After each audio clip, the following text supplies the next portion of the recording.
Hi friends, நான் உங்கள் கவிதா பாலமுருகன் பாலகவி சேனலிலிருந்து இன்னைக்கு வந்து ஒரு சாக்லேட் ட்ரஃபிள் கேக் தான் இந்த வீடியோல நான் உங்களுக்கு ஷேர் பண்ணியிருக்கேன். இது வந்து ரொம்ப ஸ்பெஷலான பர்த்டே கேக் அப்படினே சொல்லலாம். வாங்க எப்படி இந்த கேக் ரெடி பண்ணிருக்கேன் அப்படினு பார்த்துட்டு வந்துடலாம். காய்ச்சி ஆற வச்சு எடுத்துக்கிட்ட பால் வந்து 1 கப் அளவு நான் எடுத்துக்கிறேன்.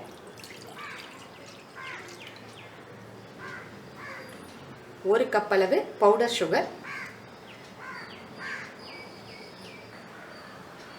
வெண்ணிலா எசன்ஸ் 1 டீஸ்பூன், ஆயில் ஒரு அரை கப் அளவு, எனி குக்கிங் ஆயில். இது எல்லாத்தையும் நான் நல்லா மிக்ஸ் பண்ணிக்கிறேன்.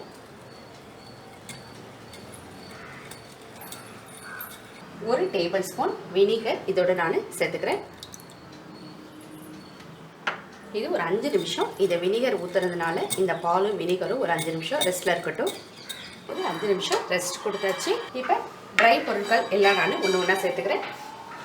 மைதா மாவு 1.25 கப் சேர்த்துக்கிறேன். 2 டேபிள் ஸ்பூன் கொக்கோ பவுடர், அரை teaspoon baking soda, 1 teaspoon baking powder. Chocolate truffle cake வந்து ரொம்ப டேஸ்ட்டாக இருக்கும். கடைகளில் இந்த கேக் வந்து நமக்கு காஸ்ட்லியாக இருக்கும். நல்ல மாவு நான் கிண்டி மிக்ஸ் பண்ணிக்கிறேன். கரெக்டான கன்சிஸ்டன்சி வந்துருச்சுன்னா நம்ம பால் சேர்க்க வேணாம். கன்சிஸ்டன்சி சில நேரம் நமக்கு கூட குறைச்சி இருக்கும். அப்படி இருக்கும்போது அதுக்கு எப்போதுமே நம்ம அட்ஜஸ்ட்மெண்ட்டுக்காக பால் சேர்த்துக்கலாம். இப்போ கொஞ்சம் திக்காக இருக்குது. இதில் நான் 1 டேபிள் ஸ்பூன் மட்டும் பால் சேர்த்துக்கிறேன்.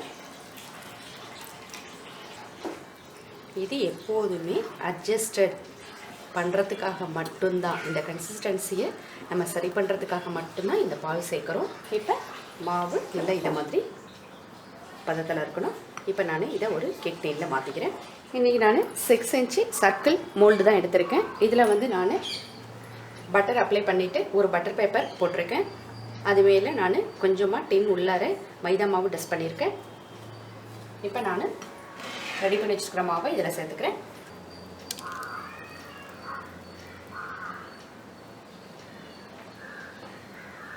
எப்போதுமே கேக்குக்கு 3/4 பகுதி மாவுக்கு மேலே ஜாஸ்தி ஊற்றக்கூடாது. நமக்கு பொங்கி வெளியில் வர ஆரம்பிச்சிடும், வேகிறதுக்கு பத்தாமல் போயிடும். இப்போ நான் இந்த மாவு டின்னை டேப் பண்ணிக்கிறேன். ஏர் பபிள்ஸ் இருந்தால் நமக்கு ரிலீஃப் ஆகும். இப்போ அடுப்பில் ஒரு பேன் வச்சுக்கிறேன். இப்போ பேன் நல்லா ஹீட் ஆகிடுச்சு. இதில் நான் ரெடி பண்ணி வச்சுக்கிறேன் இந்த கேக் டின்னை வச்சுக்கிறேன். நல்லா கரெக்டாக நேராக வச்சுக்கோங்க ஸ்டாண்டில். அப்போ தான் நமக்கு ஈவனாக சமமாக கேக் வந்து கிடைக்கும், ஷேப் மாறாமல். இப்போ நான் ஒரு மூடி போட்டு மூடி வச்சிடுறேன். இப்போ அடுப்பை மீடியம் ஹீட்டில் மட்டும்தான் வைக்கணும். ஹை ஃப்ளேம்லேயும் லோ ஃப்ளேம்லேயும் வைக்கக்கூடாது. இது ஒரு 35லேருந்து 40 நிமிஷம் வரைக்கும் கேக் வேகட்டும். வெந்ததுக்கப்புறம் நான் உங்களுக்கு ஓப்பன் பண்ணி காமிக்கிறேன். இடையில திறந்து பார்க்கக்கூடாது. அந்த ஹீட் வந்து நமக்கு டெம்பரேச்சர் கரெக்டாக ஈவனாக இருக்காது. அதுக்காக திறந்து பார்க்க வேண்டாம். கேக் நல்லா வெந்து வாசல் வந்துருச்சு. வாங்க, இப்போ கேக் ஒட்டவே இல்லை, நல்லா வெந்து கிடச்சிருக்கு. டவுட்டாக இருந்துச்சுன்னா ஒரு 2-3 இடத்துல நம்ம கொத்தி பார்க்கலாம். சூப்பராக வெந்திருக்கு. இப்போ நான் கேக் டின் எடுத்துக்கிறேன். கேக் நல்லா ஆறட்டும். நான் ஒரு டவல் போட்டு மூடி வச்சிடுறேன். ஆறுனதுக்கப்புறம் நான் உங்களுக்கு காமிக்கிறேன். கேக் நல்லா ஆறிடுச்சு. இப்போ நான் இதை ஒரு பிளேட்டுக்கு மாற்றிக்கிறேன்.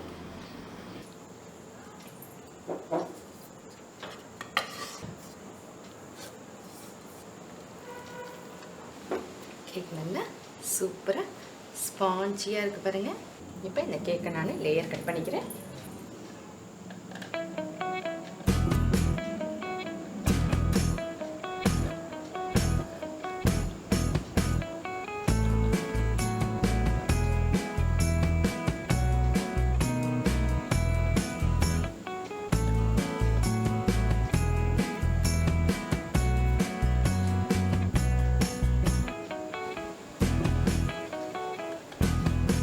வெந்து கிடைச்சிருக்கு பாருங்க கேக்கு.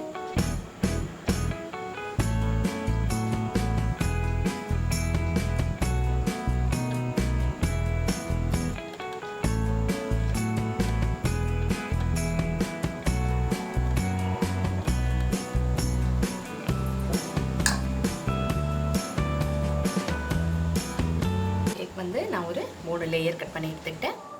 இப்போ நான் ஒரு 250 கிராம் டார்க் சாக்லேட் நல்ல துருவி எடுத்துக்கிறேன்.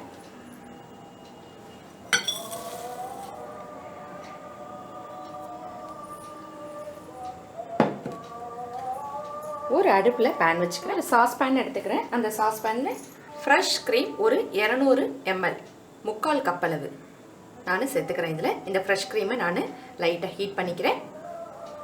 கொஞ்சம் அடுப்பை மிதமான ஹீட்டில் வச்சுக்கிறேன்.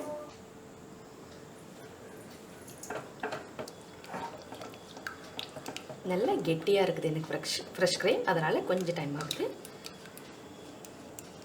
இது கொதிக்கக்கூடாது, ரொம்ப ஹீட் ஆகக்கூடாது.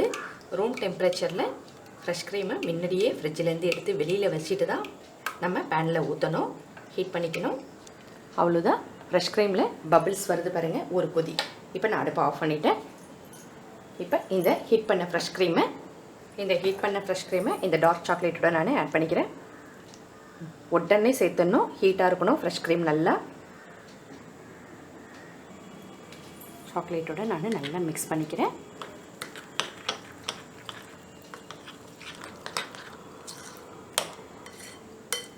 இது அப்படியே ஒரு 5 நிமிஷம் ரெஸ்ட்டில் இருக்கட்டும். 5 நிமிஷம் கழிச்சு பார்க்கலாம். க்ரீம் சாக்லேட் நல்லா மெல்ட் ஆகிடுச்சு. இப்போ இதை நான் ஃப்ரிட்ஜில் ஒரு 7 நிமிஷம் வச்சு எடுத்துகிட்டு வந்துக்கிறேன். ஃப்ரிட்ஜிலேருந்து நான் சாக்லேட்டோட ஃப்ரெஷ் க்ரீம் ரெடி பண்ணி வச்சதை எடுத்துகிட்டு வந்துட்டேன். இந்த அளவுக்கு கொஞ்சம் திக்னஸாக இருக்கட்டும். பிளெண்டர் வச்சு இந்த க்ரீமை நான் பிளெண்ட் பண்ணிக்கிறேன்.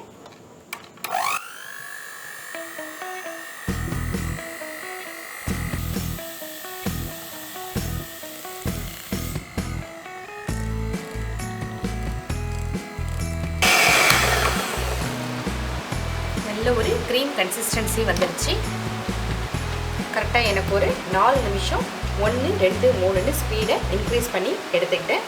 இப்போ நான் பைப்பிங் பேக் ரெடி பண்ணிக்கிறேன். இந்த அளவுக்கு கன்சிஸ்டன்சி இருக்கணும், அப்போ தான் நமக்கு கோன் புழியறதுக்கு வரும். நான் கேக் எல்லாம் லேயர் வைக்க ஆரம்பிக்கிறேன். ஃபஸ்ட்டு லேயர் வச்சுக்கிறேன்.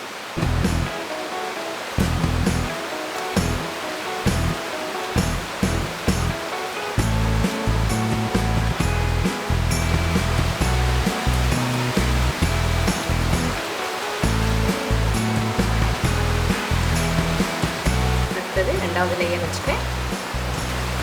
இந்த கிளாஸில் பவுலில் 1 spoon hot water, 1/2 spoon sugar இதில் நான் மிக்ஸ் பண்ணி எடுத்துக்கிட்டேன். ஃபஸ்ட்டு லேயரில் அப்ளை பண்ணிக்கிட்டேன்.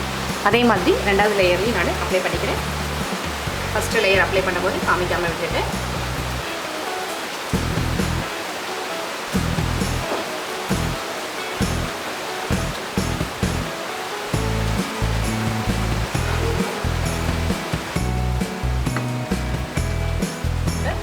கடைசி 3வது லேயர் வச்சுக்கிறேன். சுகர் சிரப் ஆட் பண்ணிக்கிறேன்.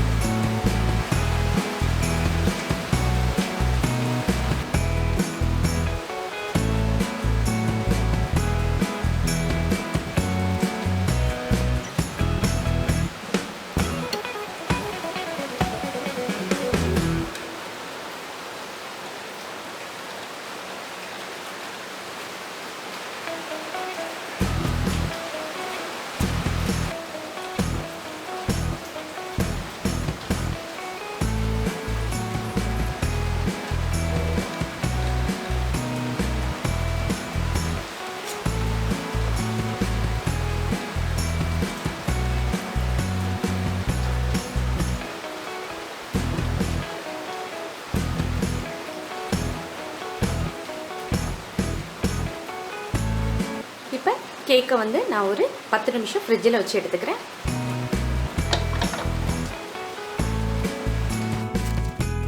ஸ்டார்ட் விண்டோஸில் வச்சுக்கிறேன். ஒரு பைப்பிங் பை எடுத்துக்கிறேன் ஒரு கிளாஸில். கொஞ்சம் டெக்கரேட் பண்ணதுக்கப்புறம் கொஞ்சம் ஃப்ரிட்ஜில் மீதம் இருந்தது ஃப்ரிட்ஜில் வச்சுட்டேன். நான் கேக் நமக்கு கொஞ்சம் ஃப்ரிட்ஜில் வைக்க சொல்லியிருக்கேன் இல்லையா, அது வரைக்கும் இதுவும் ஃப்ரிட்ஜில் இருந்தால் கொஞ்சம் நல்லாயிருக்கும்.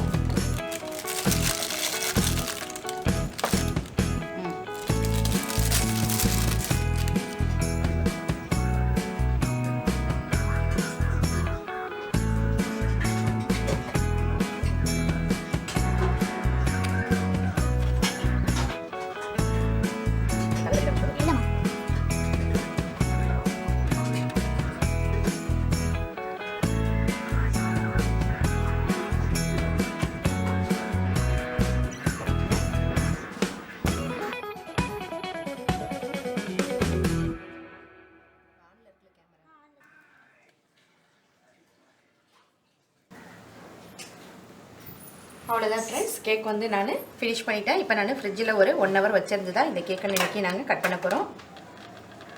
ரொம்ப சிம்பிளாக ஈஸியாக டேஸ்ட்டாக வந்து சாக்லேட் ட்ரஃபிள் கேக் செஞ்சாச்சு. நீங்களும் செஞ்சு ட்ரை பண்ணி பாருங்கள். ட்ரை பண்ணி பார்த்துட்டு உங்களோட கமெண்ட்ஸ் ஃபீட்பேக்ஸை எங்கிட்ட ஷேர் பண்ணிங்க ஃப்ரெண்ட்ஸ். தேங்க்யூ ஃபார் வாட்சிங்.